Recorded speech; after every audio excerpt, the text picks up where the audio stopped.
disciplina a gente vai ver basicamente relações entre matemática e física e relações também com o ensino dessa disciplina de educação básica, né? Que é uma disciplina voltada para a formação de professores, beleza? Então é isso. Aqui hoje a gente vai falar mais de matemática, porque a Tereza não está aqui. Assim. E hoje, né, a gente vai falar basicamente de derivada integral, né? E as relações desses conceitos com a física e com a educação básica, certo? São muitos. Só que e hoje a gente vai começar falando um pouco de derivada, né? E na verdade a gente vai falar também desses conceitos para funções de uma variável, uma função de R em R, uma função de várias variáveis. No RN, como você não fez cálculo, está fazendo cálculo 2. Não, eu fiz já o cálculo 2. Aí agora eu só não estou fazendo 3 ainda, porque a grade está mexida.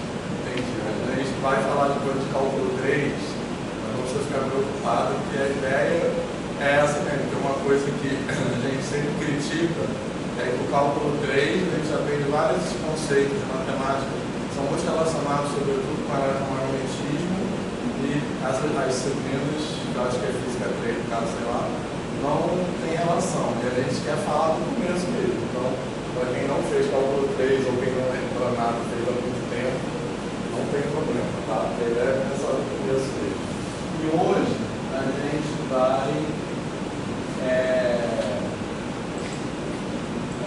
começar a falar de derivada, certo? Como eu estava falando, tem os PowerPoints lá no Google Classroom.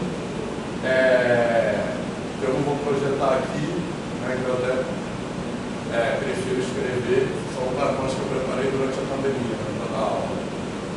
Mas depois vocês podem acompanhar agora, se quiserem.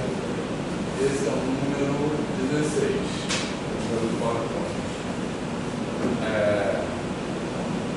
Não é essencial. E a gente vai falar de derivada.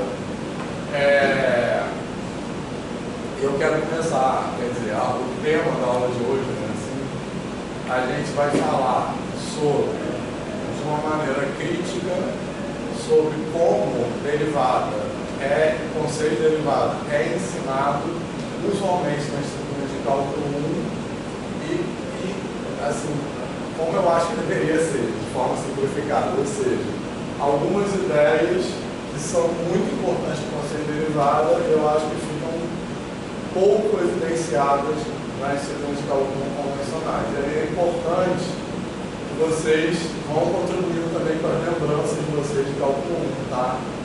Certo? A gente sabe que cálculo 1 é uma disciplina muito problemática, assim como física 1. Eu lembro de quando eu fiz física 1, foi no primeiro período, né, que foi aquela sensação de não entender nada de uma coisa, que a professora já chegava com uns derivados, eu não sabia nada de que era. Na primeira aula que fiz como derivado, a sensação de que todo mundo soubesse.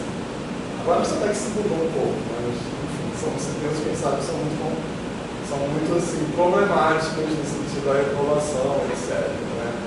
E eu acho que no caso de cálculo 1, o motivo para a disciplina de cálculo 1 ser tão problemática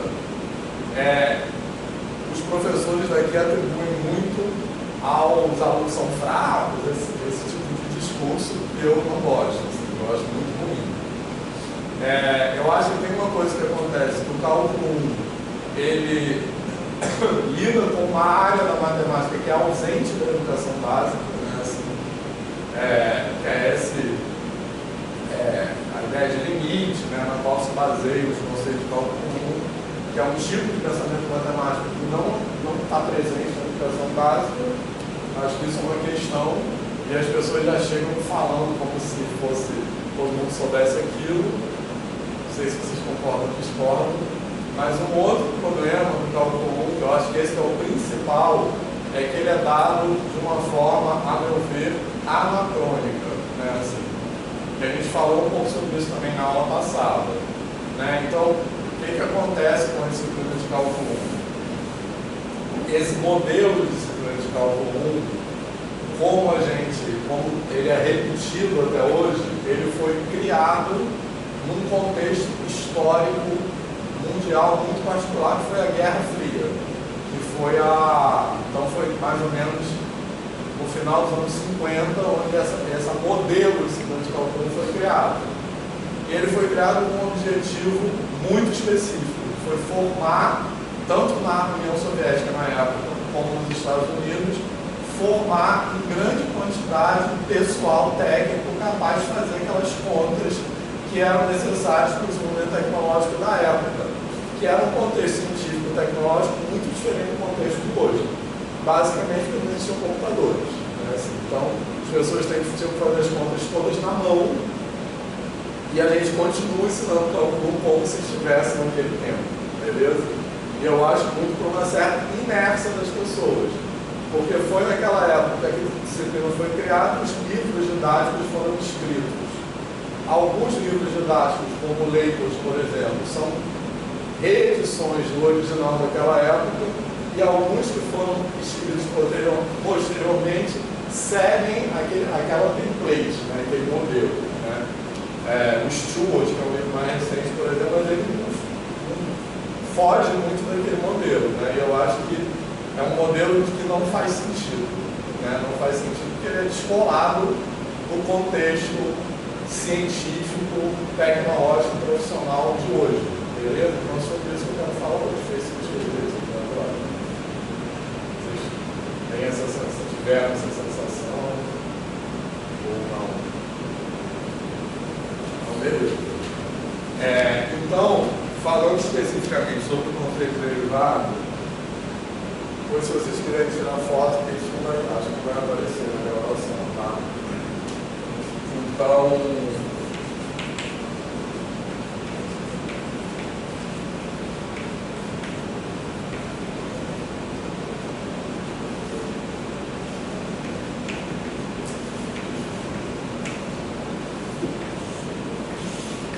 Então, basicamente, no cálculo 1, como a gente também falou um pouco no período passado, uma primeira crítica é que o conceito de derivada ele é abordado sobretudo a partir de uma ideia de tangência, tranquilo? Tá?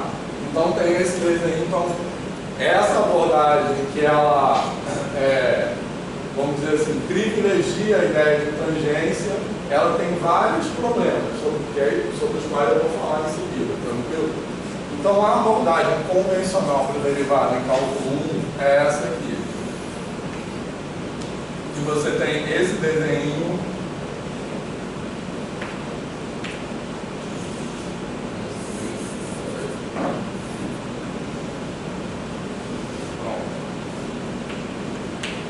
tranquilo? Você tem um desenho assim, de um gráfico da função, certo?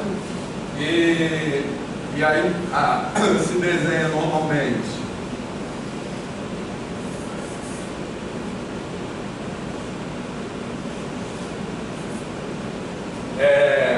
as retas secantes, tranquilo?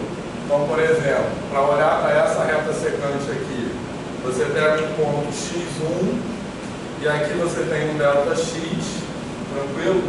E aí você tem os valores de y correspondentes, f de x0, f de x1, e você faz esse delta x tender a zero, beleza? Tranquilo? E aí tem esse desenho que é muito comum, que desenha várias retas secantes aqui, quando esse delta x está tendendo a zero, se aproximando de uma reta tangente. Tá beleza? Então esse vermelho que eu desenhei é a reta tangente. Tá certo? Tranquilo? E aí, esse desenho é acompanhado da definição de derivada.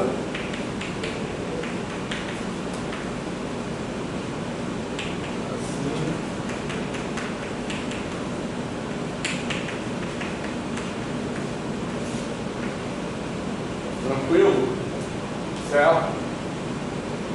E essa definição, ela é muito explicada, digamos assim, por meio dessa frase aqui.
Beleza, pessoal?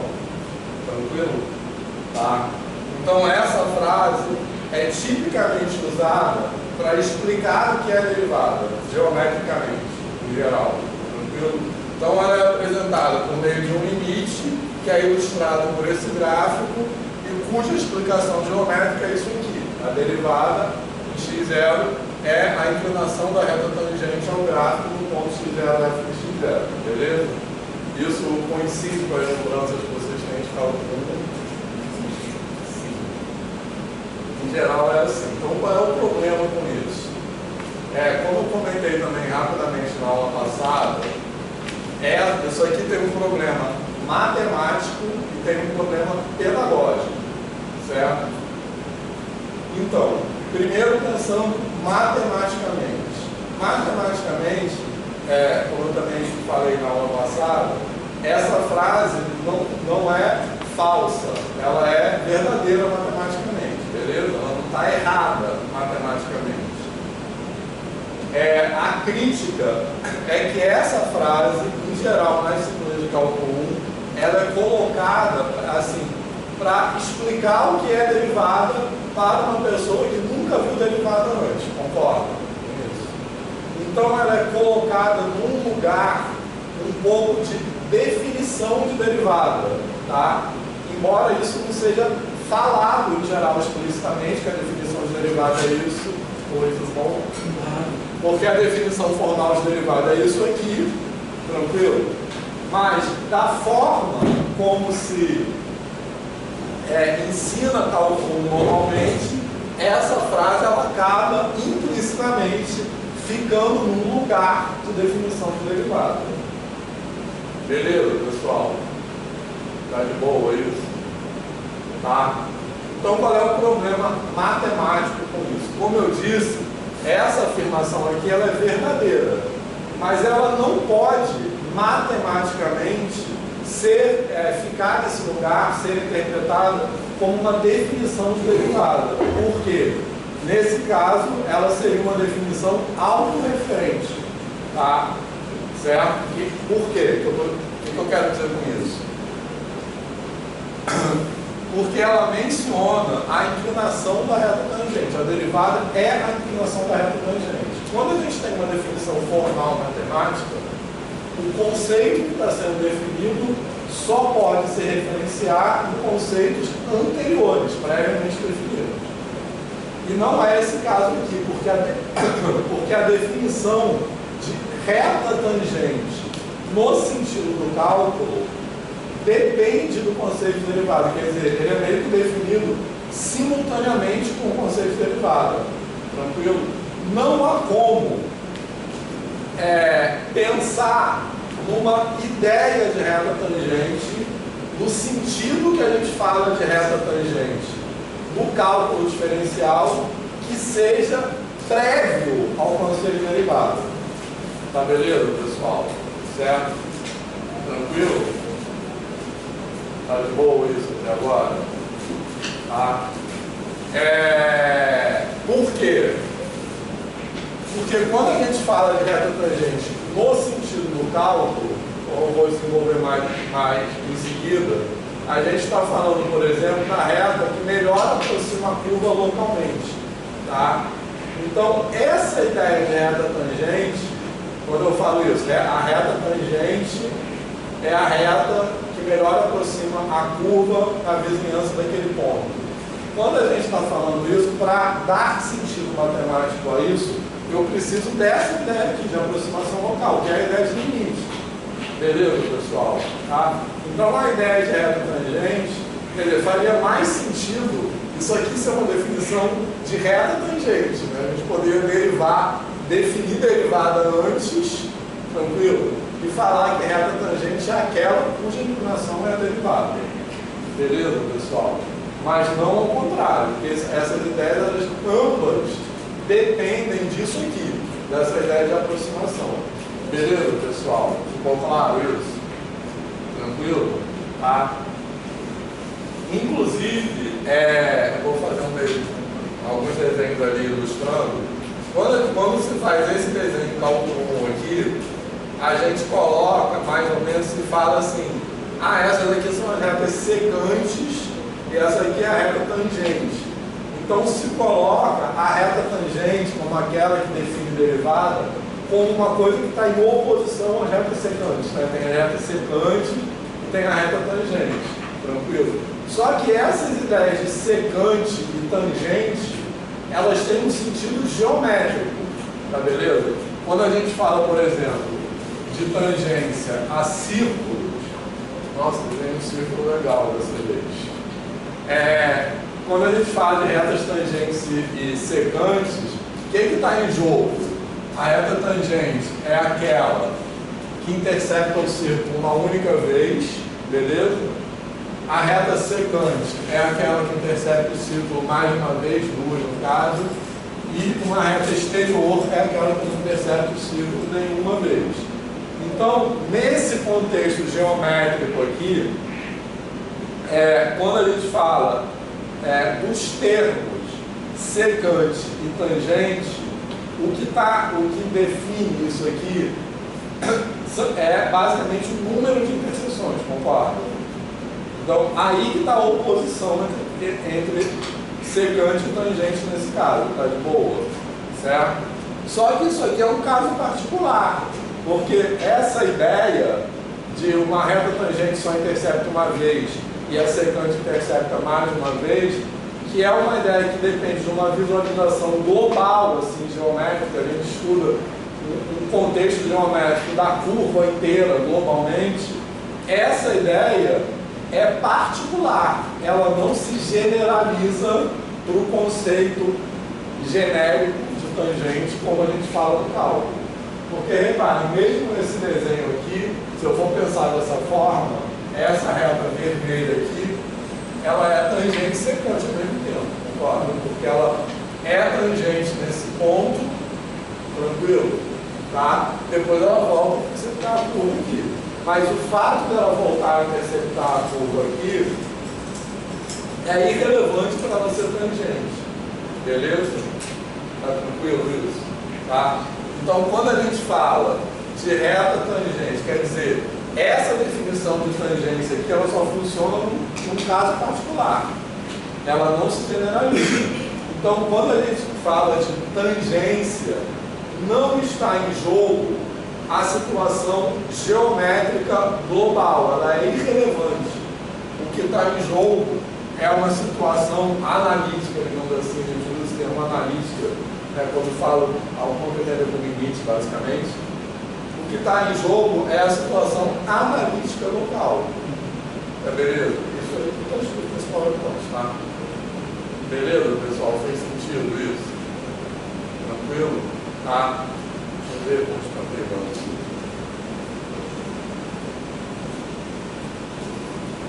Nossa, esse negócio está escorregando, está ficando torto.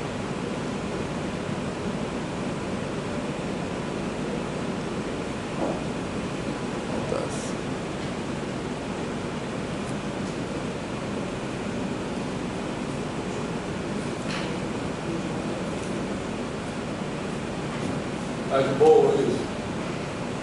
Tá? Algum comentário sobre o cálculo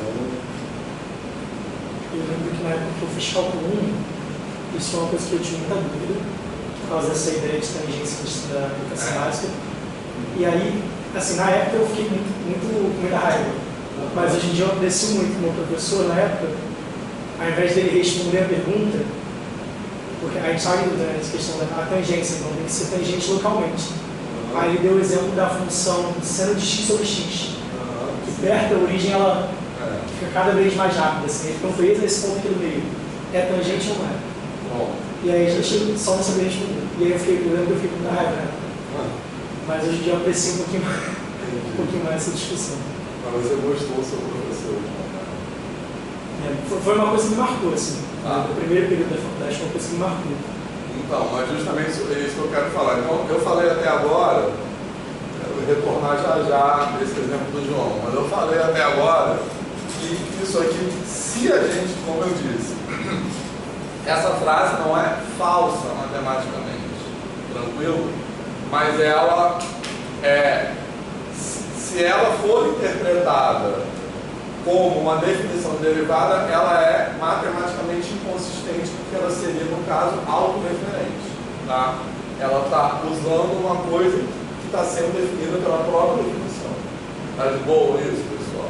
Então, isso é um problema matemático dessa frase, do jeito que ela é usada em cálculo 1. Mas tem um problema pedagógico, né? Que é esse, mais ou menos, que o João falou. Que quando a pessoa... Então, veja bem, a intenção, eu acho, de usar essa frase em cálculo 1 é explicar para o aluno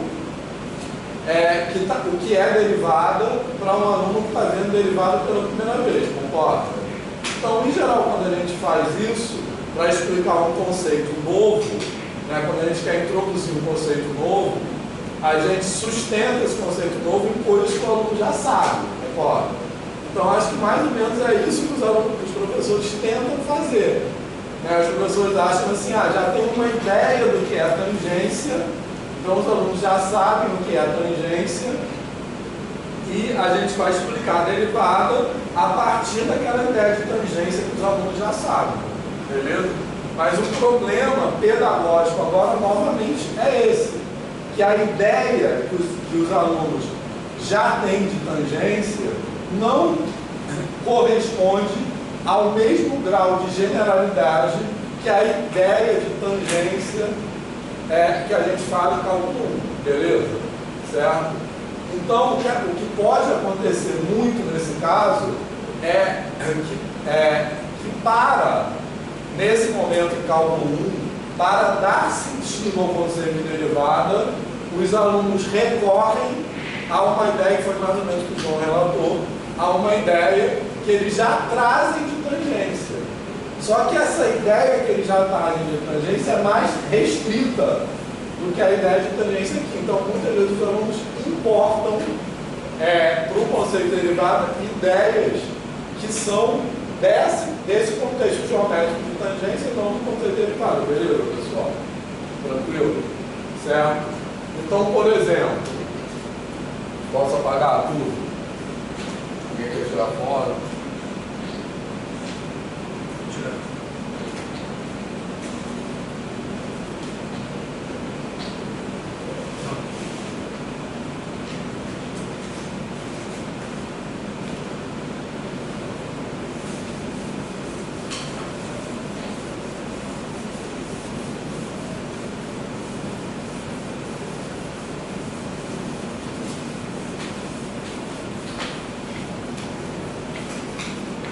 Então, alguns exemplos, né, disso aí. Então, muitas vezes, de forma geral, a gente tem... a gente pode pensar nesses exemplos aqui iniciais, né, assim. Aqui a gente tem uma reta que intercepta a curva mais uma vez e é tangente. E aqui a gente tem uma reta que intercepta a curva uma única vez e não é tangente. Então, o que está em jogo não é o número de interseções. O que está em jogo é a aproximação local. Beleza? É o que acontece na vizinhança desse ponto. Então, por que essa reta é tangente? Porque ela, se a gente der um zoom aqui, daqui a pouco eu quero fazer isso no computador, beleza? Se a gente der um zoom aqui, a gente vai ver a reta se confundindo com a curva, digamos assim. E se a gente fizer a mesma coisa aqui, não é isso que a gente vai enxergar. Tá de boa, pessoal? Certo? E aí, alguns desenhos que tem também aqui nos PowerPoint, que eu vou fazer aqui.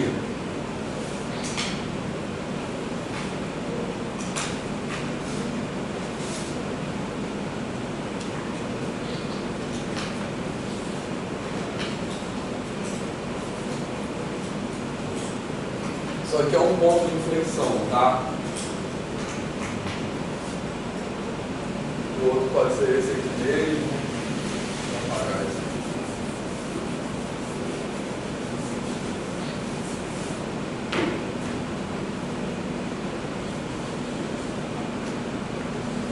O outro, por exemplo, uma função trigonométrica, tranquilo, por exemplo, seno. E o outro é esse aqui, ó. Então, o que eu quero dizer com esses desenhos? em todos esses exemplos aí, desses gráficos, eu estou representando uma reta tangente no sentido do cálculo. Tranquilo, pessoal? Certo?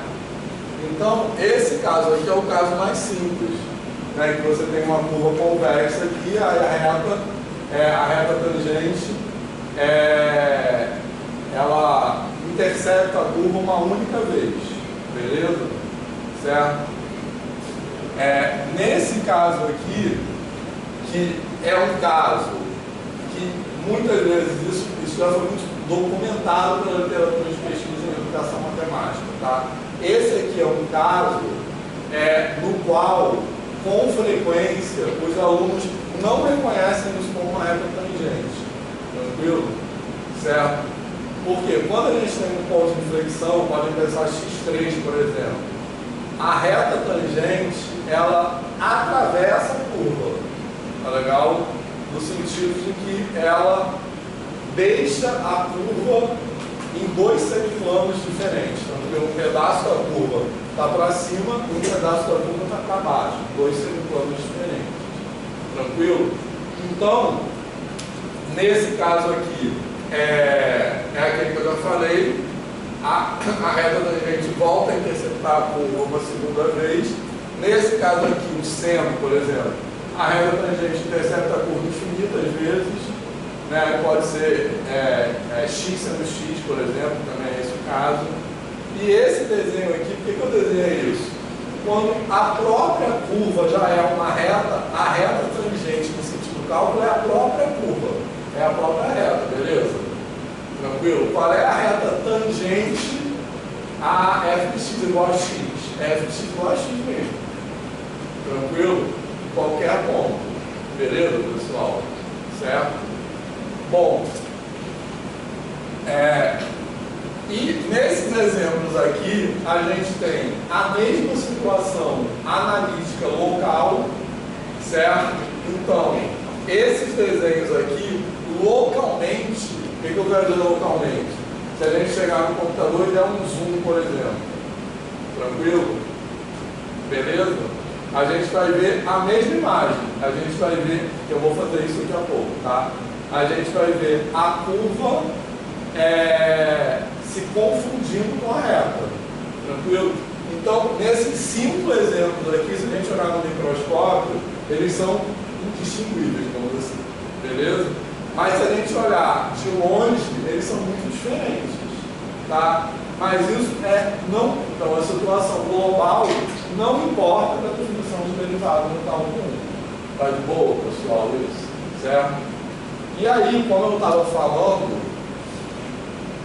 quando em cálculo 1 o aluno importa a imagem que ele já tem da ideia de tangência para dar sentido à derivada, uma coisa que pode acontecer é o aluno resistir e identificar essas situações aqui como derivada.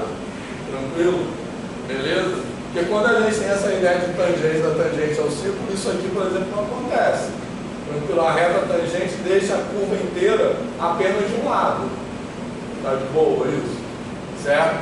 Isso aqui também não, voltar a interceptar isso aqui mais ou menos, muito menos, né? Certo? O que é a reta tangente a uma reta? É a própria reta. Tá beleza, pessoal? Então, essa é a questão pedagógica dessa crítica. Tá de boa? E aí eu acho que o professor tem que ter mais ou menos isso que o João falou, né? A gente tem que ter uma atitude intencional para quebrar, para chamar a atenção disso. Entendeu? Certo? Porque se deixar assim, o aluno não construir essa ideia. Tá de boa? Tem sentido isso? Tá? Alguma observação? Corresponde com a experiência de vocês? Sim, essas observações que você fez aí, e aí acho que as mais importantes quando a gente está tratando de derivadas com uma análise local, de que essa ideia de derivada que a gente tem como reta tangente não corresponde à educação básica, né? Um tipo de observação que o professor, sei lá, no curso de cálculo tradicional, no máximo, se ele insistisse comigo, ele ia passar uma hora fazendo uma aula, né? Conversando sobre isso. Só que a pressa é tanto o cara derivação que acho que eles passam batido por isso mesmo. É uma pena, né? Uma oportunidade até simples do cara fazer ligação de educação básica, a parte da eletrônica. Então, isso aí é outra coisa que eu acho importante, o tempo, tá? Quero falar um pouco sobre isso. A gente vai ver em seguida duas ideias que são fundamentais da derivada, que eu acho que tem pouca destaque em cálculo 1, que é a ideia de taxa de variação média, taxa de variação instantânea, que tem tudo a ver com a física, né? E a ideia de melhor aproximação linear local, tá? No resto da aula a gente vai ficar falando sobre essas duas ideias. Mas antes disso, o Danilo tocou num ponto importante, que é o tempo. Tranquilo? Então, como eu falei hoje no começo da aula, eu acho que o grande problema da disciplina de cálculo 1 é que ela é anacrônica, né? A gente dá aula como se nós estivéssemos na década de 60, certo? Inclusive também já comentei semana passada sobre o filme Estrela da Linha do Tempo, que tem, quem já viu esse filme? Tá, depois vocês veem. Mostra basicamente um contexto lá de pesquisa na NASA, na década de 50, aquele que fala das mulheres negras, já viu?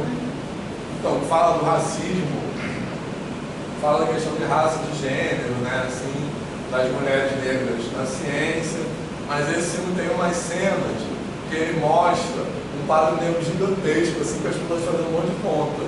Tem até uma escada para subir no quadro negro. Eu falo para as pessoas aqui, eu até botei um artigo desse antes, meu artigo sobre isso semana passada, semestre passado. Eu falo para as pessoas, a gente dá aula de cálculo 1 assim, como se a gente estivesse nesse tempo aí, não fazendo aquelas contas. E eu acho que alguns exercícios, eles são valorizados quando eles caem em contas mais complicadas. Beleza? Né? Veio o exemplo aqui, semana passada, a integral de secante, né? Que é uma coisa que você só faz se você já viu alguém fazer. Que é um macete bizarro. Então essas coisas são valorizadas, né? Assim, a complexidade da conta, ela é valorizada muito em cálculo como se ela agregasse alguma coisa. E eu acho que ela não agrega nada. Naquela época, em 1960, isso poderia até fazer algum sentido. Né? Porque, como eu disse, não tinha computador. Então as pessoas tinham que saber mesmo aquelas técnicas que era preciso fazer as contas na mão. Mas hoje isso é completamente irrelevante. Porque a gente precisa, hoje, entender um conceito, né, para saber. Então a gente tem que ter uma abordagem mais conceitual do que contal, né? Mas o que eu ia falar, a questão do tempo, é o seguinte: aqui a gente tem feito algum esforço para mudar o curso de cálculo 1, né? Porque começou assim, digamos, a dar merda.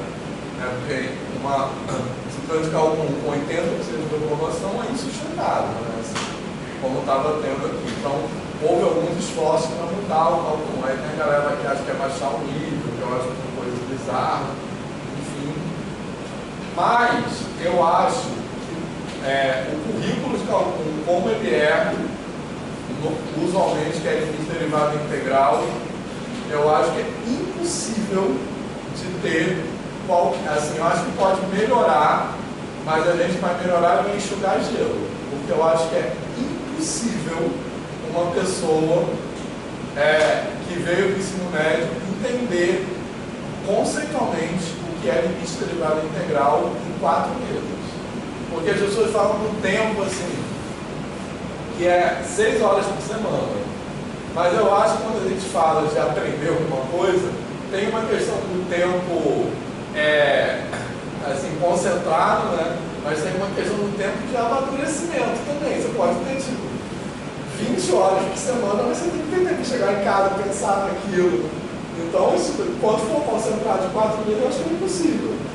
É isso, a pessoa vai aprender as técnicas de derivação, mas dificilmente vai entender as ideias importantes sobre derivada e qual é a relevância do conceito de derivada dentro da matemática e nas outras ciências, na física e outras ciências. Então, isso eu acho que é impossível. Né? A pessoa vai aprender a fazer as contas, né? As regras de derivação. Né?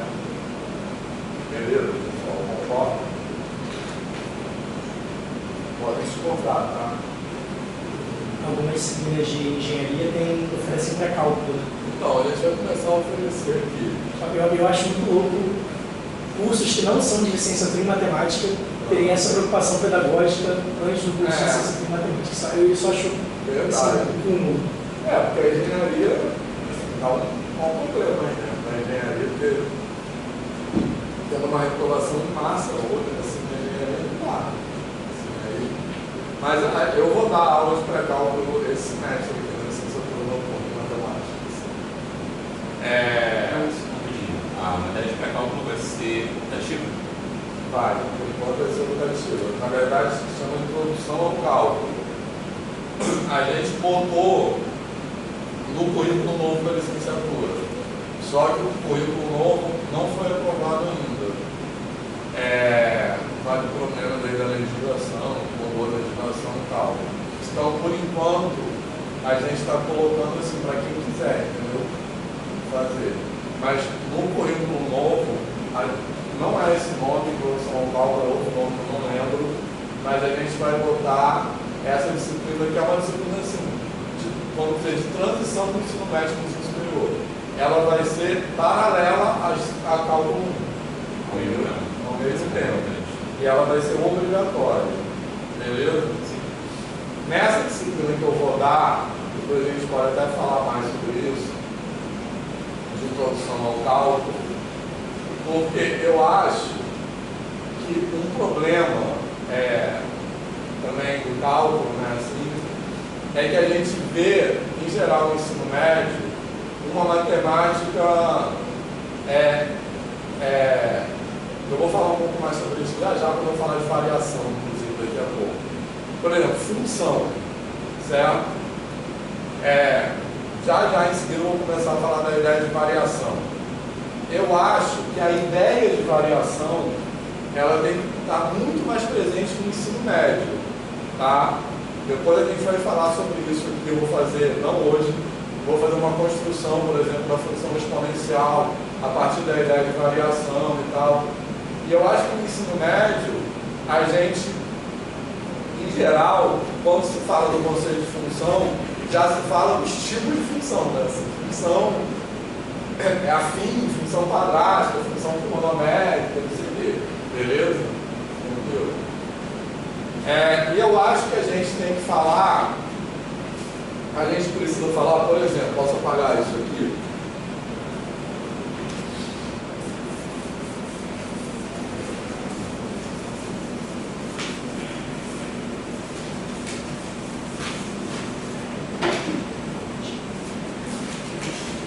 Vou botar aqui que eu vou desenvolver isso.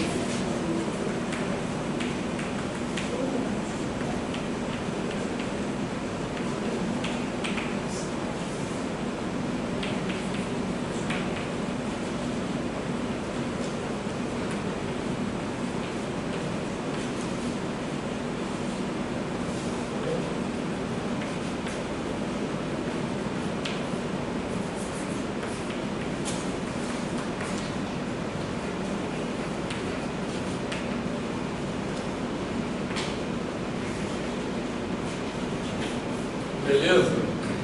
Então quero falar sobre essas duas coisas.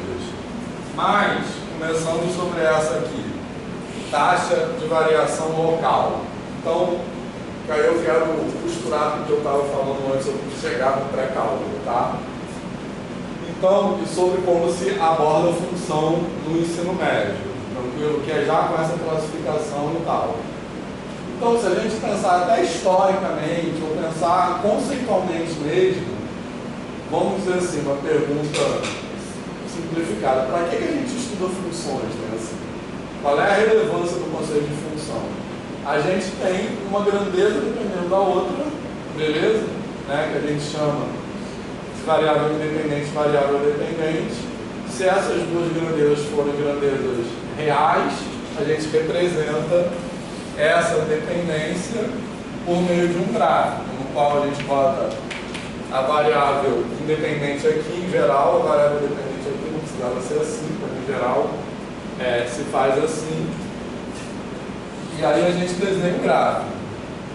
Então, quando a gente tem uma função, né? Ou seja, a representação da dependência entre duas variáveis, e os problemas, e quando a gente vai estudar os problemas que o conceito de função modela, por exemplo, na física, né? Ou em várias outras áreas, economia e tal, o que a gente quer estudar? A gente quer estudar, e por isso a ideia de derivada é tão relevante, porque o que a gente quer estudar basicamente é como a variação de uma grandeza impacta, digamos assim, na variação da outra. Beleza, pessoal? Certo? Então, por exemplo, como a gente fixa aqui um ponto x0, f de x0, beleza? Tranquilo? Aí a gente faz um incremento ΔX em x0. Beleza, pessoal? Certo? Esse incremento, como uma variável depende da outra, esse incremento provoca um incremento ou uma variação na outra variável, beleza? Certo? Então, basicamente, o que a gente quer estudar é como uma variação afeta a outra. Como a variação da variável independente afeta a variação da variável dependente. Tá de boa, pessoal? Certo? E o que é o conceito de derivada?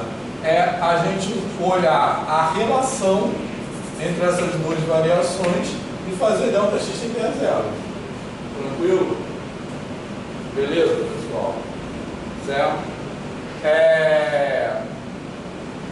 Então, por isso que o conceito de derivada é tão importante, porque ele permite estudar a variação relativa, né? Porque a variação absoluta só também não diz muita coisa. Se a gente olhar só para ΔY, a variação, a gente fala assim, ΔY é 100 unidades, mas uma coisa é 100 unidades em relação a 10 unidades de x ou em relação a 1 unidade de x. Por isso que a variação relativa, representada pelo quociente, diz muita coisa sobre o comportamento daquele fenômeno. Tá de boa? Certo, pessoal? Tá tranquilo isso? Tá? Isso que eu acabei de falar, eu acho que deveria estar no ensino médio. Aí eu acho que poderia estar no ensino médio. Beleza? Não sei o que vocês acham. Mas você está falando de estar no ensino médio tomando algum de derivada em si? Ou só trabalhar em cima da taxa de variação, propriamente? Eu não sei exatamente. Vocês têm mais propriedade para falar sobre isso. Mas o que eu devendo é trabalhar a taxa de variação. Isso eu tive no ensino médio. Eu tive em física. Não tinha em matemática. Eu tive Não, em física. tem matemática. Uma coisa é vetor. Vetor tem. Exatamente. Física em geral não tem matemática. Então, mas eu acho assim, Paulo, aí eu não sei dizer exatamente até que ponto chegar. Mas eu estou falando assim, não é para chegar na definição formal de derivada.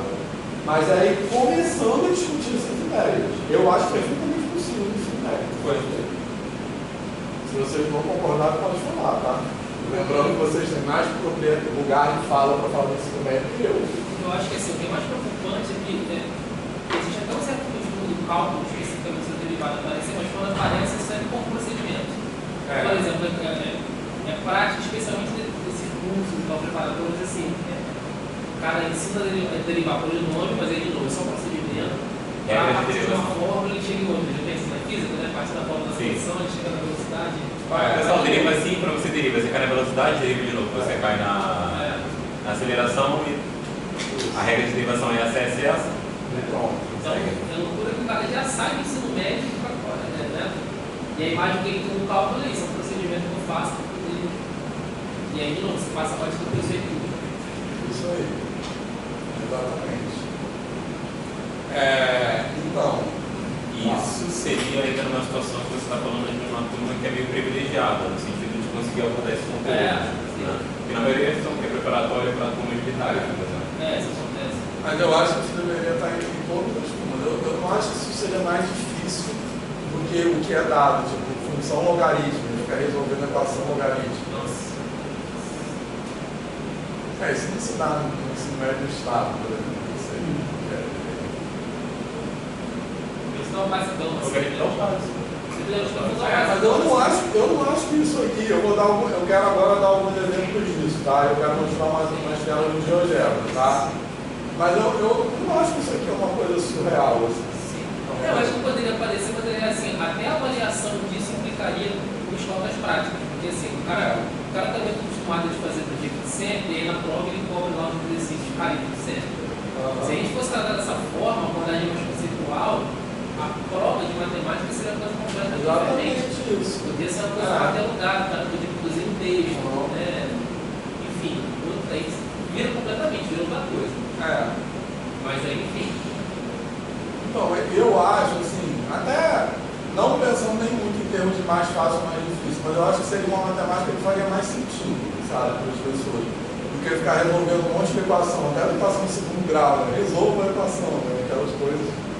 Fala. Você está falando sobre taxa de variação, e eu lembro que quando eu estava fazendo cálculo 1, não faz muito tempo, eu estava estudando, eu gosto muito de estudar com videoaula, e eu achei um professor, que eu não lembro o nome dele agora, mas ele tem uma playlist de cálculo 1 que foi simplesmente maravilhosa, porque ele mistura um pouco da física com as explicações dele de cálculo 1, e eu lembro que a primeira aula que ele aborda do conceito de derivada, ele começa como se fosse uma historinha, né, que vai exemplificar uma taxa de variação, e aí com essa historinha ele explica a taxa de variação, explica o conceito de taxa de variação instantânea, que é o conceito da derivada, e ele meio que chega nessa fórmula que a gente vê de derivada, só explicando o que seria a taxa de variação instantânea. E aí quando ele chega, por exemplo, quando ele chegou lá no limite, né, de h tendendo a zero, eu fiquei, caraca, porque eu já tinha visto só a fórmula em sala de aula. Eu falei, caraca.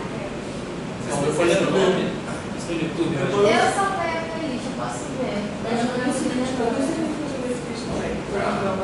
Depois você vê e fala. Então, é exatamente sobre isso que eu estou falando, entendeu? E aí nessa abordagem,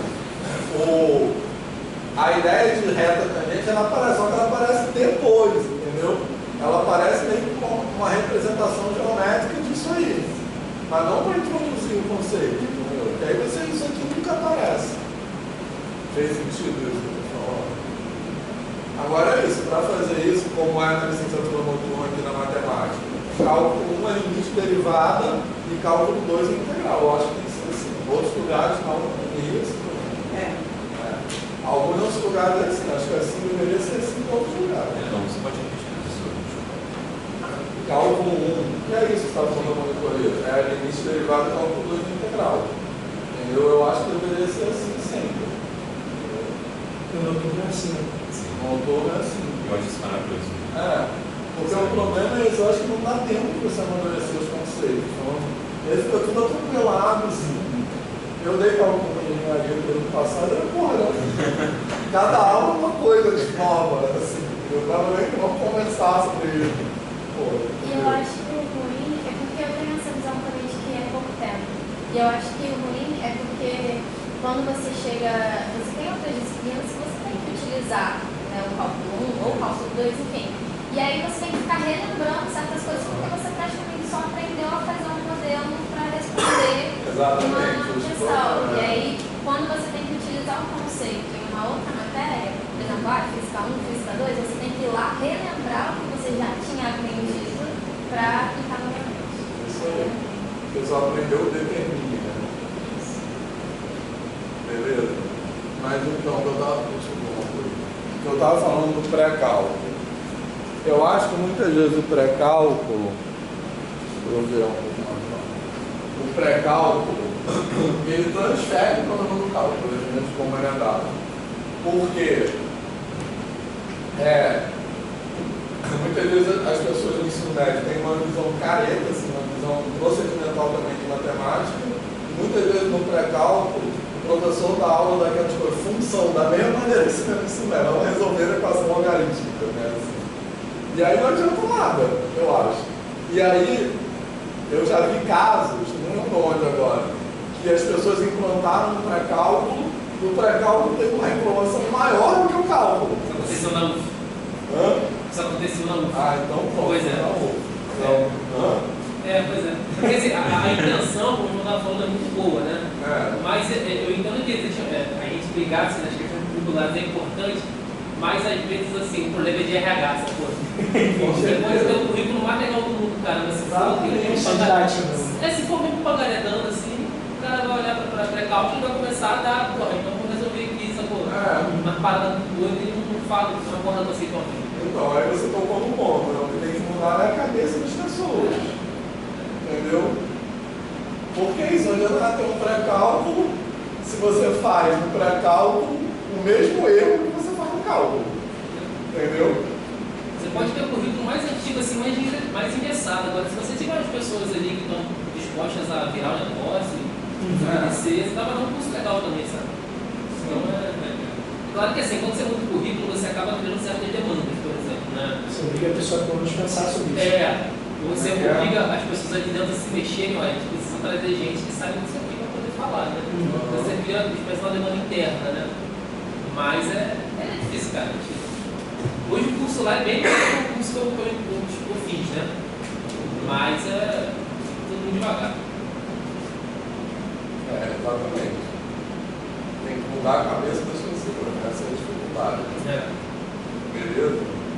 Mas então, eu acho que o pré-cálculo tem que ter essas ideias. E outra coisa que eu vou fazer no pré-cálculo, eu acho, abrindo um parênteses sobre isso, mas isso tem a ver com a nossa disciplina, porque essa disciplina é para falar também de ensino. Né? Uma coisa que eu já falei várias vezes aqui é que me incomoda muito os professores aqui, colegas, falarem que aquela fala assim, você deveria saber isso. Entendeu? Eu acho que você não pode falar isso para o aluno, eticamente, mesmo assim, profissionalmente, porque não cabe, o aluno passou no Enem, porque tem um julgamento assim, que os professores, esse aluno não merecia estar aqui, entendeu? Porque ele não sabe isso, não sabe aquilo, não cabe a você julgar isso, você tem que dar aula para aquele aluno, pronto, ele passou no Enem, então ele faz jus a estar aqui, né? Então eu acho isso muito ruim, eu acho que a UFRJ, como eu já falei várias vezes também, ela tem maneiras implícitas de dizer para certas pessoas que aquele não é o lugar delas, assim, sabe? Pessoas periféricas, etc. Então eu acho que esse pré-cálculo, dependendo de como ele é colocado, ele também pode ter esse efeito, porque ele é uma maneira de dizer implicitamente que falta alguma coisa para você, sabe, assim, para estar ali. Então o que eu pretendo fazer nesse pré-cálculo é uma diferença sutil, mas para mim é muito importante, é não ter uma ementa fixa a priori. É ir construindo uma ementa junto com os alunos. Eu não vou chegar no primeiro dia e falar, isso aqui, que isso é uma maneira de dizer. Eu acho que isso tem um efeito muito ruim para os alunos. Porque, imagina, o aluno olha como sem nada disso. Então fudeu, você vai ter que ir embora. Então eu acho que é um pouco isso, tá? Não vou chegar no primeiro dia e falar, mas eu quero ir fazendo as coisas, sentindo ali, construindo junto com os alunos. E é isso, o aluno entrou aqui, não sabe somar fração, o professor tem que ensinar a somar fração. O professor não tem que julgar esse aluno com um absurdo, sabe somar fração. Eu acho que aqui as pessoas têm uma visão que a UFRJ é desconectada do contexto enfim, da cidade e do país, né? Então, tem uma fala também que me incomoda muito, que é assim, isso não é problema nosso. Se a educação básica está fraca, isso não é problema nosso. Então, é a universidade que fica em um lugar abstrato, né? Assim. Então, se isso está acontecendo na educação básica, ele tem que olhar para essa realidade, né? Assim. Então, é um pouco isso que eu quero fazer, né, nessa disciplina de introdução ao cálculo. Beleza? E outra coisa, eu acho que também não faz sentido no ensino de pré-cálculo, que é eu só vou reprovar por presença. Não vou reprovar por nota. Vou fazer avaliações, mas só para dar um feedback para pessoas. Não vou reprovar, porque eu acho que é isso. Assim. Uma pessoa que faz pré-cálculo, é reprovado em pré-cálculo. Aquele pré-cálculo tem que ser uma coisa para acolher pessoas. E não reprovar em pré-cálculo para mais uma vez, uma maneira de dizer para essa pessoa que ela não merece estar ali. Então é isso que eu quero fazer. Eu acho muito interessante, tá? Porque eu gosto porque você fala um eu lembro da época que eu entrei na faculdade, lá a gente não tinha até cálculo, mas a gente tinha aqui eu não sei, eu acho que nos outros. Matemática. Eu acho que na época era matemática básica. Aí cheguei lá, quando eu vi a emenda de matemática básica, eu pensei isso, isso eu não sei, essa matemática básica, o que eu estou fazendo aqui? Eu pensei muito nesse tipo de começo, eu pensei, nossa. Depois, assim, eu fui vendo que a minha professora, ela era aluna. Então, assim, ela foi ensinando de uma Então, assim, ela foi ensinando de uma maneira totalmente diferente que quando eu olhei a emenda, então a gente foi fazer discussões, foi trazendo acho que a matemática dessa maneira, como você falou, né? A gente pensar discussões de uma maneira diferente, e aí deu para mim, levou um tranquilo. Mas no começo, eu pensei, acho que nas primeiras, no primeiro mês eu pensei, você não é porque não dá para mim, porque era muito isso. E nas mídias eu lembrei a mesma coisa. Já tinha muito tempo de estudar, eu estudei escola muito, assim, o professor muitas vezes na escola pública a gente tem esses problemas de não sei, a geometria, deixa sempre pro final e a gente acaba não tendo quase. E aí também foi isso, eu fiquei assim, nossa, eu não sei nada, o que eu estou fazendo? Esse lugar não é para mim. Depois as coisas estão mudando, mas assim, eu acho que eu tive muita sorte. O lugar que eu estudei, os professores que eu tive, teve uma visão diferente, eu acho que pelo que eu estudo aqui, o professor na FRJ é um pouco diferente ainda, espero que a FRJ se aproxime mais do que a gente tem lá no Rio. Mas eu sempre defende isso, né? Assim, no Rio.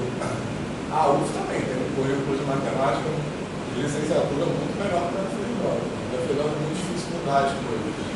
Continua. Não, já é falado, acho que é mudar mesmo a maneira como o professor ministrar uma maneira de como ele percebe o aluno.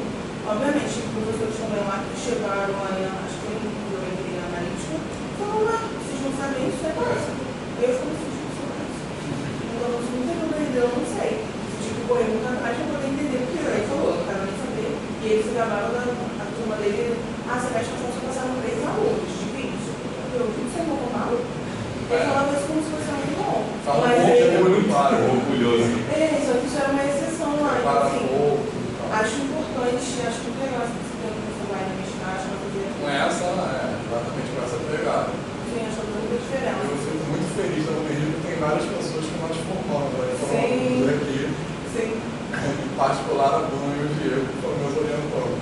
Foram meus orientadores. Para mim são assim, incríveis, são incríveis. Pois foram meus orientadores de doutorado. O Diego é mestrado doutorado. Eu adoro eles. Essa frase que você falou sobre professores dizer que você deveria saber algo é algo que, assim, eu vejo com muita recorrência. E é algo que eu sempre detestei porque eu acho que mais desmotiva o aluno e não é algo que tem uma certa necessidade de ser falado, sabe? E se o aluno está ali disposto a justamente aprender algo, é melhor ele ter perguntado do que ele guardar para ele essa dúvida. E eu sempre vejo isso que revisitar a base, porque a gente acha que é básico, é algo às vezes de ensino fundamental e eu já estou na faculdade, então nossa, não posso rever isso. Não, eu acho que revisitar o básico é sempre o ideal, porque é a base mesmo da matemática mais difícil, sabe? E às vezes a pessoa sabe conceitos apurados, mas erra no básico. Exatamente. Porque não tem não sei agora a palavra dizer, mas não vai e rever novamente o básico.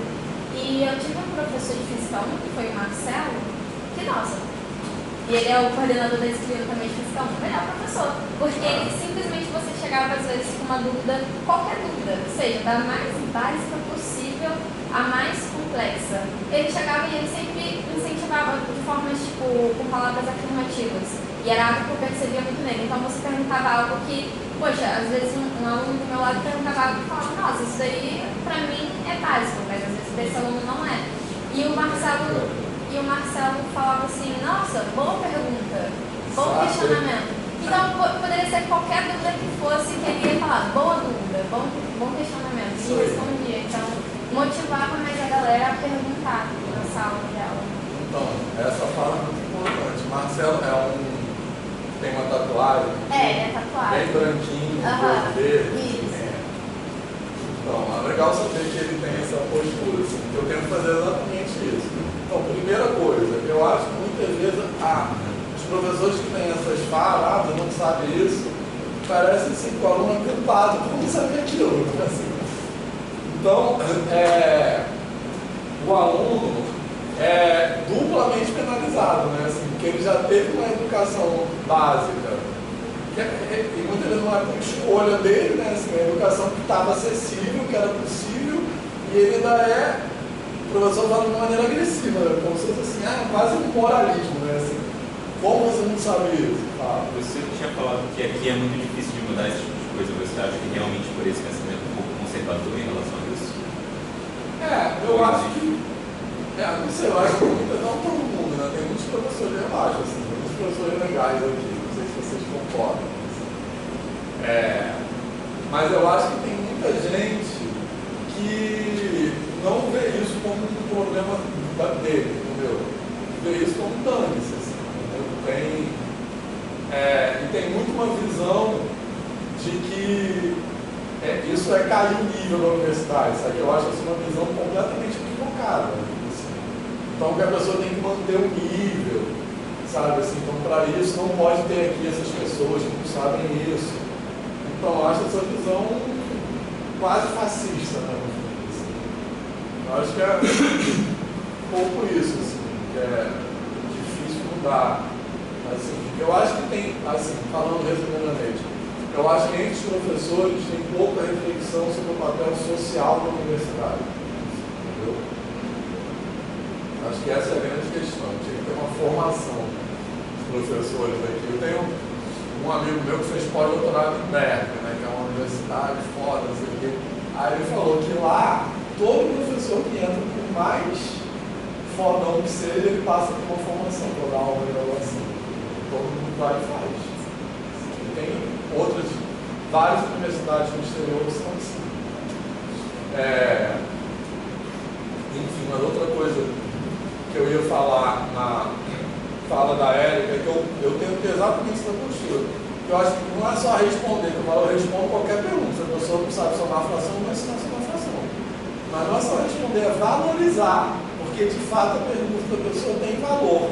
Né? Porque aquilo que a gente identifica como matemática básica, no sentido de ser uma matemática da educação básica, não é necessariamente uma matemática elementar. Né? Quando a gente faz análise a gente falou muito sobre isso. Mas assim, tem vários conceitos na matemática básica que são ideias profundas. Então, por exemplo, né, assim, por que o produto de dois números negativos é um número positivo? Assim, o aluno ter essa dúvida é uma dúvida legítima. Assim, porque o motivo disso ser assim não é um motivo superficial, tem toda uma questão. Por que a operação de multiplicação é definida daquela forma? Entendeu? Então, o aluno ter essa dúvida não necessariamente é porque aquele aluno é menos inteligente que o outro, é porque ele pode estar pensando mais do que o outro. Assim, entendeu? Então, essa dúvida de fato é legítima. E quando o aluno pergunta isso, ele está se colocando numa postura crítica, então isso tem que ser valorizado. Então, assim. E por isso, uma questão de acolhimento também daquele aluno. Então, eu procuro sempre falar isso, assim, falar, essa pergunta é importante, sobretudo no primeiro período, assim, mais ou menos como você relatou.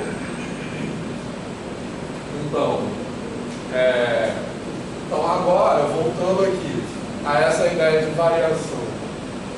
Eu queria mostrar umas telas de GeoGebra exemplificando o que eu quero, porque eu acho assim, recapitulando aqui um pouco o que eu falei, essa ideia de taxa de variação, que a gente também pode falar, falando por enquanto a taxa de variação média mesmo, tá? Essa ideia de taxa de variação média, ou que a gente poderia falar também como uma variação relativa, ela é muito elementar, no sentido assim, elementar, muito fundamental para a ideia de função. Porque o conceito de função é sobre isso, como eu estou falando, ser uma coisa que depende da outra, e você, com a variação de uma coisa, implica na variação da outra. Beleza? Então eu defendo que na educação básica, antes de falar aqueles tipos todos de função, a gente deveria falar sobre isso. Beleza? Tranquilo? Então eu quero mostrar no GeoGebra umas telas que são um pouco para isso, tá? Essas telas que eu vou mostrar, deixa eu ligar aqui, elas não são assim para serem usadas na educação básica, tá? Eu acho, assim. Mas é alguns exemplos de situações para ilustrar o que eu estou querendo dizer. Eu até quero ouvir de vocês também como vocês acham que isso poderia ser trabalhado na educação básica. Essas telas estão lá também, tá? No Google Glass.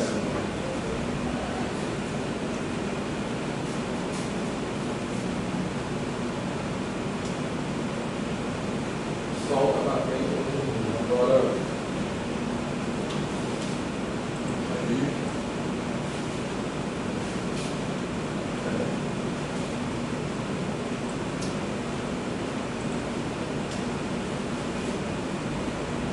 Bom, desde que eu estou mostrando essa tela aí, eu tenho um pouco de spoiler, tá?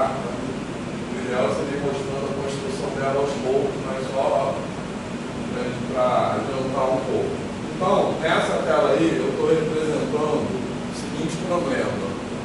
A gente tem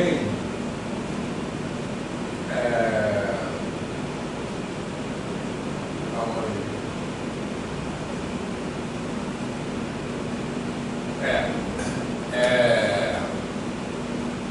A gente tem a função que a gente tem é a área de um retângulo em função de um dos lados, tá?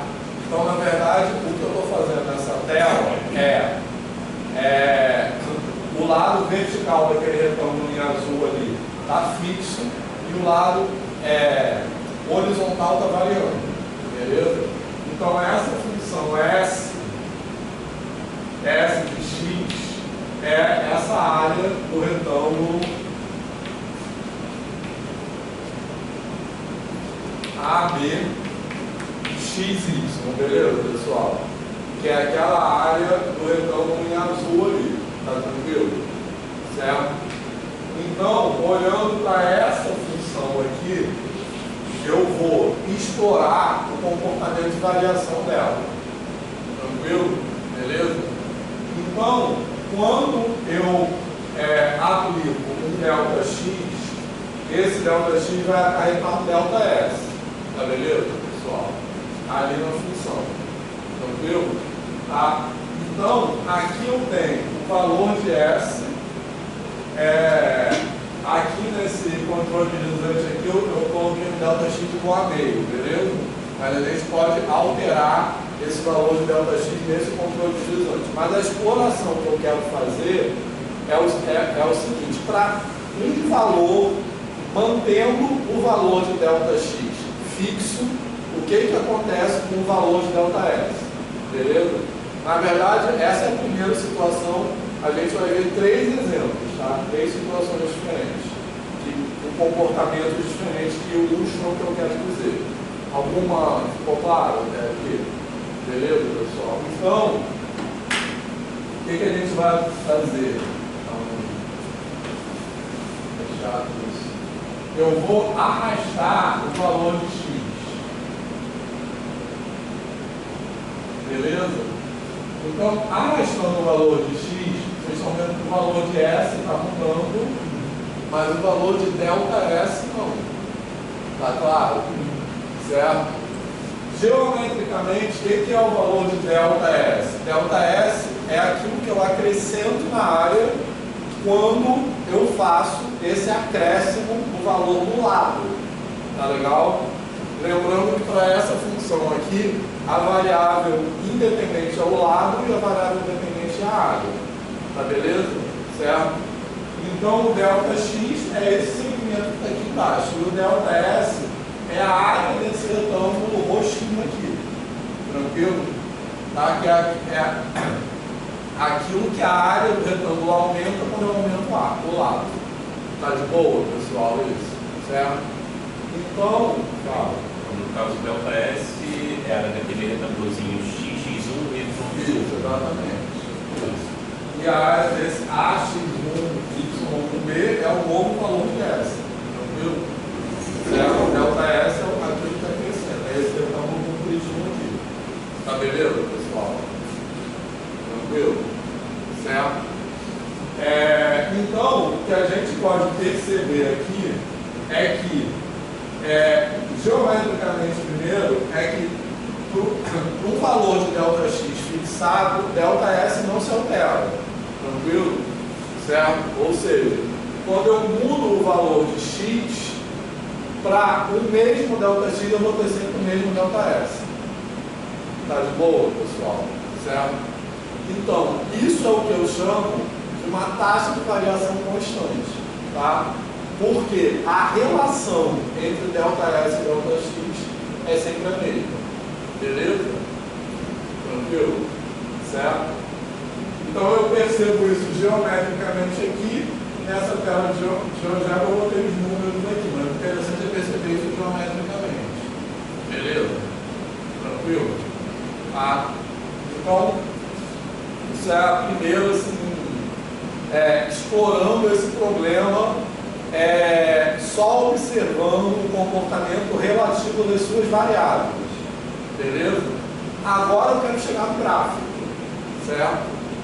O que esse comportamento corresponde se a gente for representar essa função por meio do gráfico cartesiano, tá?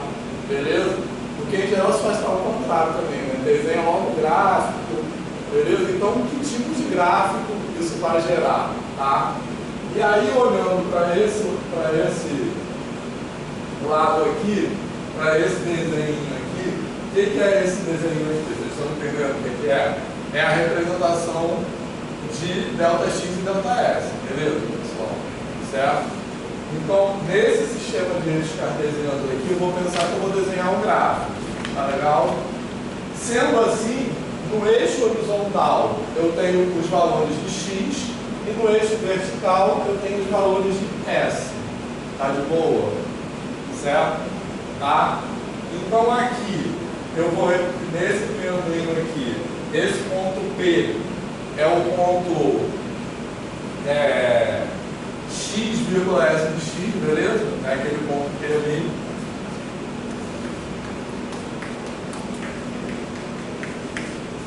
Tá de boa, pessoal? Certo?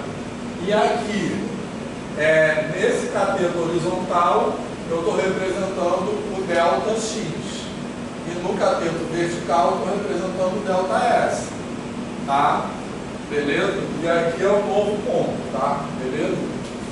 Tranquilo? Então, ao utilizar esse ponto aqui, eu estou observando, como eu disse, para um valor fixo de x, eu tenho sempre o mesmo, para um valor fixo de x, não, para um valor fixo de ΔX, eu tenho sempre o mesmo valor de ΔS, independente do valor de x, tá de boa? Certo? Então, isso implica que o cateto vertical daquele triângulo ali não vai mudar. Tá? E isso faz com que o gráfico seja o quê? Uma reta. Tá de boa? Certo? E aí eu posso, para visualizar isso, fazer isso aqui, né? Aí está desenhando dois, aí eu habilitei o raio de dois. Acho que eu habilitei o raio.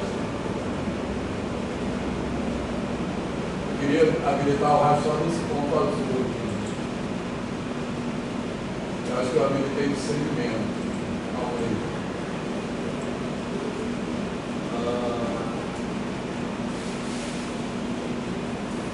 Enfim, vocês entenderam o que eu quis assim. Porque a ideia assim, é só mostrar o gráfico no final. Entendeu? Por que eu estou falando isso? Porque muitas vezes a educação básica chega assim, função afim. Estou falando de uma função linear, no caso, uma função afim, né? Que é esse exemplo aí. Aí na educação básica, função afim, o gráfico é uma reta. Mas por que o gráfico é uma reta? Então, o que eu estou querendo dizer é inverter um pouco a ordem disso. Tranquilo? Então, o que é aquele objeto que a gente chama de função afim? Beleza? É uma função que representa um tipo de fenômeno que tem esse comportamento de variação, certo? Que é aquilo que eles chamam de taxa de variação média constante, ou seja, no mesmo ΔX vai estar sempre o mesmo ΔS, independente do valor de x, beleza, pessoal? Isso faz com que o gráfico seja uma reta. Por quê? Porque aquele cadeiro vertical vai ter sempre o mesmo valor. Tá legal? Beleza? Aí, se vocês quiserem, como eu disse, podem mudar.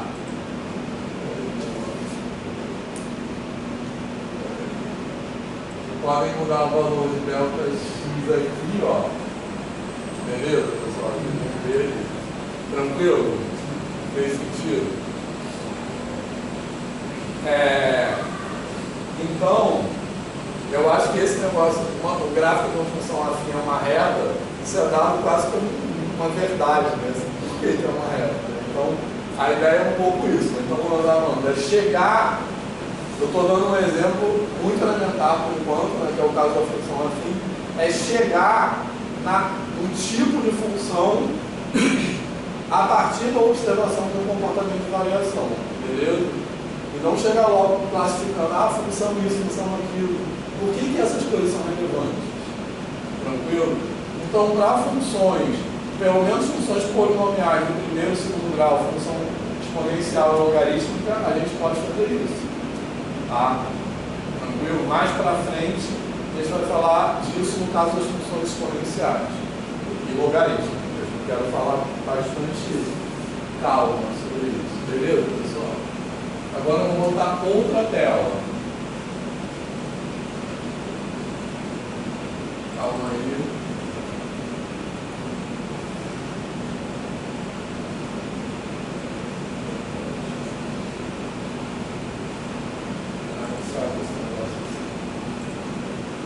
Essa tela de vídeo.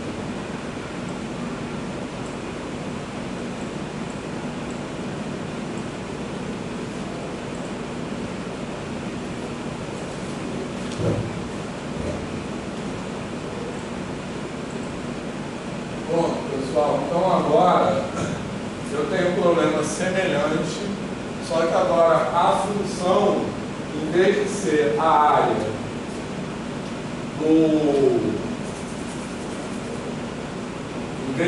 do retângulo, é a área desse triângulo aqui em azul. Tranquilo, pessoal? É a mesma história, tá?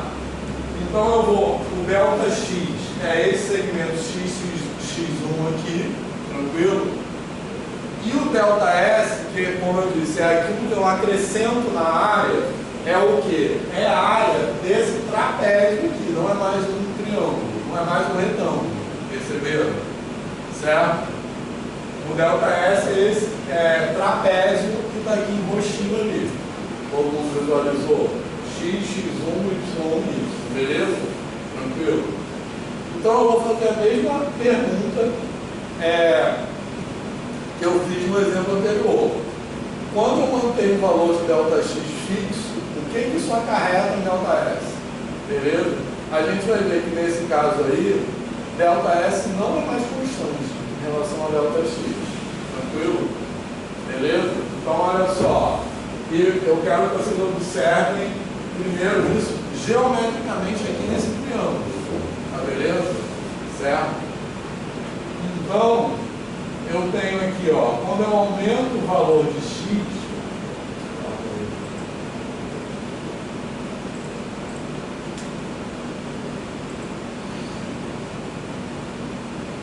quando eu aumento o valor de x, ó, o valor de delta S está aumentando também, perceberam? Certo? Então, com isso eu quero dizer que para o mesmo delta x, o valor de delta S aumenta quando eu aumento x. Tá de boa? Tranquilo? Certo? Porque quando eu vou aumentando x, ó, a área desse trapézio que corresponde a delta S vai aumentando também. Beleza? Tá tranquilo? Tá?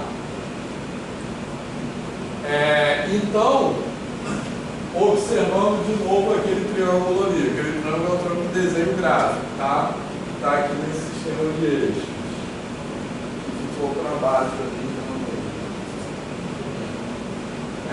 então a gente observa que essa variação, ó, vocês estão vendo ali que naquele triângulo que está desenhado ali, que representa a variação do gráfico, para o mesmo valor do cateto horizontal, o cateto vertical está ficando cada vez maior quando eu aumento x. Tranquilo? Tá? O que isso faz? Isso faz com que o gráfico se entorte para cima. Tá beleza? Tá tranquilo, pessoal? Isso? Certo? Então, nesse caso aqui, o gráfico não tem, quer dizer, a taxa de variação média não é mais constante. Esse comportamento de variação, como eu disse, entorta o gráfico. Então, isso implica que o gráfico não seja mais uma reta. Tranquilo? Porque eu posso pensar que esse triângulo aqui desenha o gráfico. Acho que é aqui, né?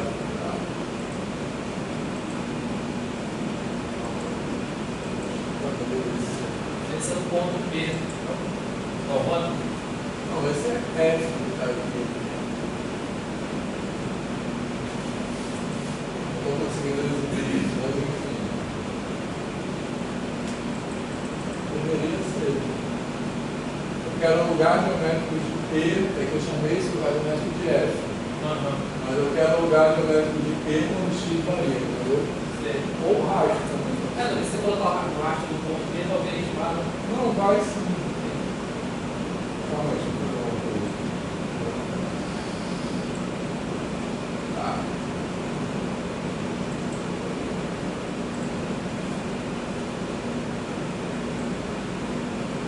Pronto. Então vocês estão vendo o gráfico ali, ó. Dá para ver bem nitidamente, né, que o efeito gráfico que isso tem, né? O cateto vertical daquele triângulo vai fazendo que o gráfico se entorte mais, beleza, pessoal? Certo?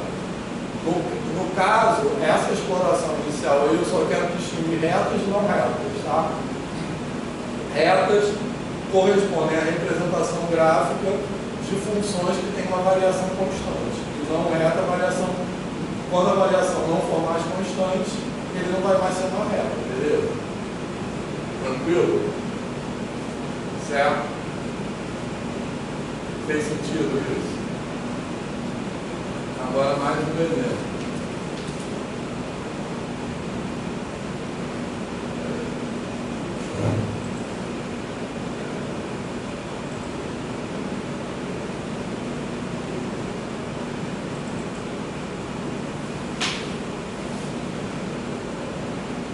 Só para fechar.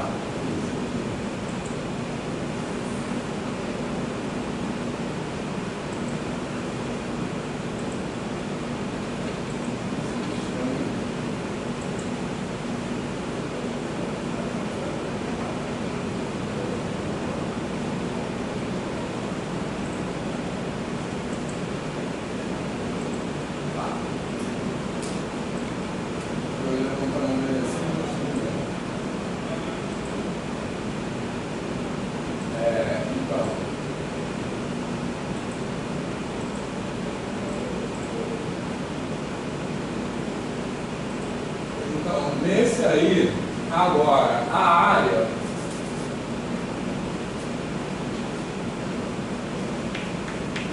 beleza?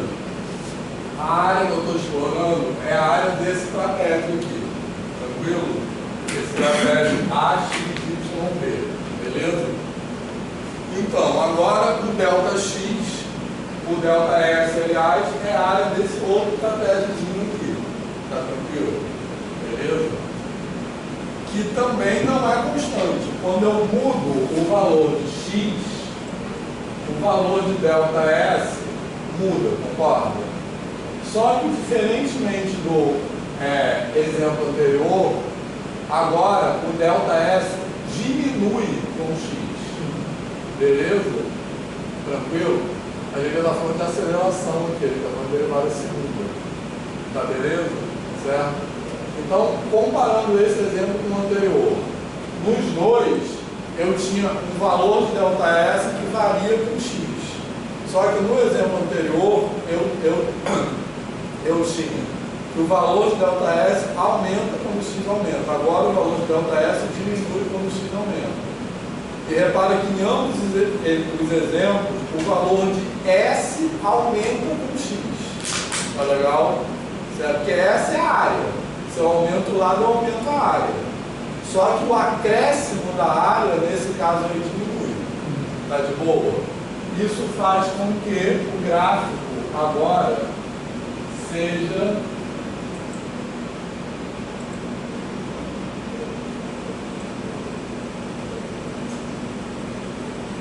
eu acho que eu estou habilitando o segmento, mas enfim, não dá para ver. O gráfico agora é curvado para baixo. Tá beleza? Então é isso, a gente está falando de concavidade aqui, tá? Nessa exploração da variação. Está falando de derivada segunda, que é o quão rápido, como a taxa de variação varia. Variação da variação. Tá beleza, pessoal? Mas fez sentido? Com relação a essa área que a gente estabeleceu, a gente definiu o SX como área para realmente visualizar ou tem uma outra relação dessa área com o gráfico que está sendo montado, além dessa definição mesmo de SX é a área, e aí a partir disso a gente consegue entender o gráfico? Não, só isso mesmo. A relação desse gráfico é no eixo horizontal são os valores do lado, no eixo vertical são os valores na área, entendeu? Quer dizer, o cálculo poderia pensar que aquele gráfico ali é a antiderivada da área do gráfico, que seria aquela reta ali. Mas o gráfico é a própria área. Não, se você pegar a figura como se fosse o gráfico, aquele gráfico ali é a antiderivada daquela função. Professor, você pode só botar um delta x um pouco menor para ver como é isso? Menor.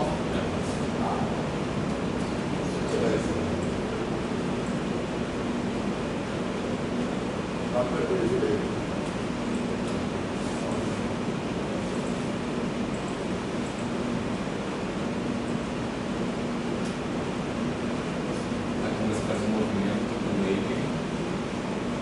Mas o movimento que eu tenho que fazer para ele é variar x, entendeu? Quando você varia x com delta x pequeno.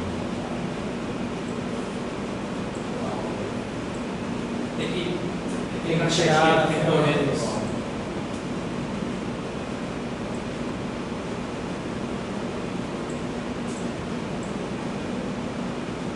Então, o que importa é que quando eu aumento x, o delta x diminui. O delta x não, o delta S, tá vendo? Vai ter o mesmo comportamento. Na verdade, a relação vai mudar a concavidade. vai mudar, isso. Beleza? Sim. Tranquilo. Mas esses exemplos aí, eu pensei nesses 3 exemplos de área para ter, poderia pensar em outros exemplos, justamente para ter uma situação na qual a taxa de variação é constante, depois a taxa de variação é crescente e outra taxa de variação é decrescente, beleza? A taxa de variação não, a variação, beleza, pessoal? Esses 2 últimos exemplos são parábolas, tá? Mas eu nem quero chegar nisso nesse momento, é só para entender situações que são retas e situações que são curvas, tá tranquilo? Certo? Aí, tem sentido isso? Tranquilo? Aí, como é que a gente poderia chegar, assim, intuitivamente, à ideia de taxa de variação instantânea? Tá? Vê se faz sentido o que eu vou falar. E a gente daqui a pouco vai fazer um intervalo, e na volta do intervalo a gente vai brincar um pouco de dar zoom, tá? E aí vai chegar nessa ideia aqui de melhor aproximação linear local. Beleza? Mas esse vai ser o que eu vou falar. Eu posso pensar, vamos dizer assim, informalmente, numa reta, baseado nisso aí que a gente já falou, como se fosse assim, a reta tem a mesma inclinação em todos os pontos, concorda? Por isso que ela é uma reta. Tranquilo? Agora, se eu olhar para uma curva, por exemplo,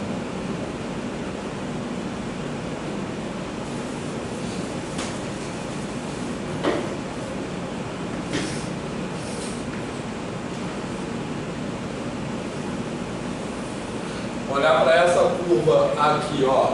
Se vocês olharem para um ponto aqui, que foi isso que a gente visualizou nessas telas, se a gente olhar para um ponto aqui e para um ponto aqui, a curva é muito mais inclinada aqui do que ela é aqui, concorda? Beleza? Tá? Então, nesse sentido, o que é a derivada? A derivada é essa propriedade local da curva, certo? Que diz, vamos dizer assim, o quão a curva é inclinada em cada ponto, certo? Que a gente pode interpretar por uma velocidade instantânea, pensando nessas telas aí do GeoGebra, beleza? A gente pode interpretar essa inclinação local da curva como uma taxa de variação instantânea. Tá de boa isso? Certo? Então, de novo, uma reta, ela tem a mesma taxa de variação instantânea em todos os pontos. Ela tem a mesma inclinação, por isso que ela é uma reta. A inclinação dela é constante. Ou seja, a derivada de uma função afim é constante. Beleza? Porque a inclinação dela é constante. Uma curva que não seja uma reta, ela tem uma inclinação diferente para cada ponto, digamos assim. Beleza? Então aqui ela é mais inclinada do que aqui. Tá de boa? Certo? Beleza? Então é isso que a derivada expressa como taxa de variação instantânea. Beleza? E outra maneira de perceber isso é, se a gente, que é o que a gente vai fazer na volta do intervalo, tá? Se a gente der zoom nesse ponto aqui, a gente vai ver a curva ficar cada vez mais parecida com uma reta, beleza? Certo? Mas essa reta com a qual a curva se parece, ela é mais inclinada aqui do que aqui, por exemplo. Tá legal? Beleza? E se a gente pensar num fenômeno físico, por exemplo, certo? Tranquilo? A interpretação disso é que nesse ponto aqui, essa grandeza está variando mais do que nesse ponto aqui. Então é isso que a derivada diz. Tá beleza, pessoal? Certo? Tem sentido isso? Sim. Então na volta do intervalo, a gente vai explorar, calma que antes do intervalo eu quero perguntar outra coisa. A gente vai explorar essa propriedade dando zoom, tá legal? Certo? Vamos fazer isso aqui também, no GeoGebra. E aí a partir desse zoom, a gente vai chegar nessa outra ideia aqui, que é a ideia de melhor aproximação linear local. Tá legal? Certo? E aí a gente fala assim, essa reta tangente é a reta que melhor aproxima a curva. Então eu quero discutir um pouco com vocês o que quer dizer esse melhor em que sentido. Tranquilo? Mas eu queria saber também disso aí tudo que a gente falou até agora. O que vocês acham que daria para fazer no ensino médio?